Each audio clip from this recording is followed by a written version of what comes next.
എൻ്റെയൊക്കെ ചെറുപ്പകാലത്ത് എല്ലാ വർഷവും മെയ് മാസങ്ങളിൽ വിശുദ്ധ ഗീവർഗീസ് പെരുന്നാൾ സമയത്ത് ഈ പെരുന്നാളൂട്ട് നേർച്ച ഒക്കെ വീടുകളിൽ ഉണ്ടായിരുന്നു. പിന്നീട് അത് നിന്നുപോയി. അങ്ങനെ വർഷങ്ങൾക്ക് ശേഷം ഞങ്ങൾ നാട്ടിലുള്ള എല്ലാവരോടും ഒരുമിച്ച് ഇതൊന്ന് നടത്തണം തീരുമാനിച്ചു. അങ്ങനെ ഞങ്ങൾ രാവിലെ മുതൽ നാട്ടിലുള്ള എല്ലാവരും ഒരുമിച്ച് കുക്കിംഗ് ആരംഭിച്ചു.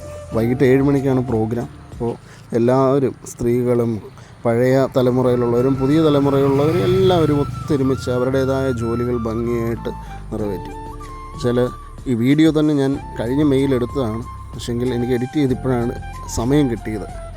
അപ്പോൾ നമ്മൾ എല്ലാവരും രാവിലെ തുടങ്ങിയ പണിയാണ്. അപ്പോൾ ഉച്ചയാവാറായി. എല്ലാവരും ജോലികളൊക്കെ കഴിഞ്ഞ് ആഹാരം കഴിക്കാനത്തേക്ക് തന്നെ, കാരണം ഞങ്ങൾ ആഹാരം കഴിക്കുന്നത് അവിടെ തന്നെയാണ് ഒരുമിച്ച്.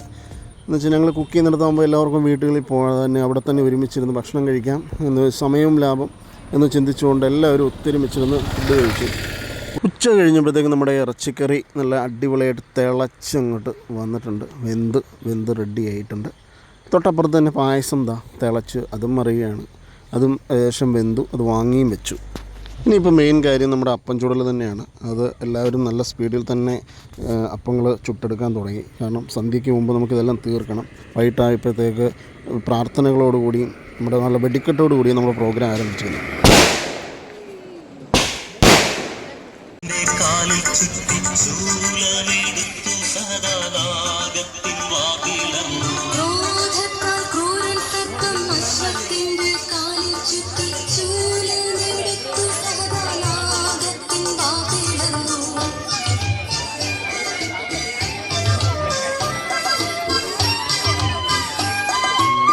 ഏകദേശം 500-നടുത്ത ആളുകൾ ഈ നേർച്ചയിൽ പങ്കെടുത്തു എന്നുള്ളതാണ് ഞങ്ങളെ സംബന്ധിച്ച് ഏറ്റവും വലിയ സന്തോഷം.